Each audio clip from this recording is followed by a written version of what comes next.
We have in Silicon Valley this well-known meme that says technology is not only improving, but it's improving at an accelerating rate. And this is sometimes termed exponential technology. If you think about what that means, it suggests that we should be in an era of abundance. But our economic productivity does not seem to be accelerating. And in fact, if you look at the data, the rate of growth is declining rather than going up. So that's the paradox.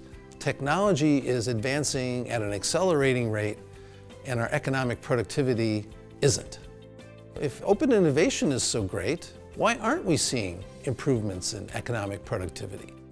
So this is the motivation for this new book, is to take that question head on and then try to develop some answers. In this book, I try to make a strong case for going further, to thinking not only about the generation of these ideas, but how they actually diffuse throughout the organization, throughout the society, and then ultimately get absorbed and put to work.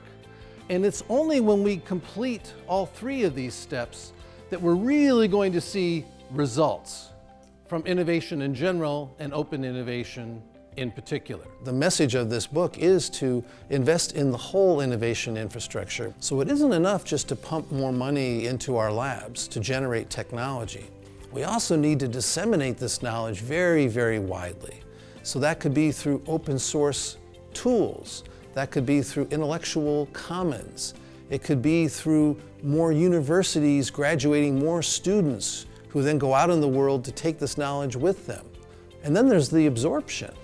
That involves not only training and education, but skills and skills development.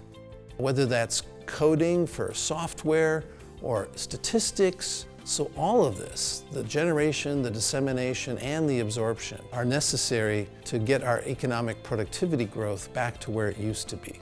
We do have in our own history the experience of how to invest in our infrastructure for innovation and to create a better future for ourselves.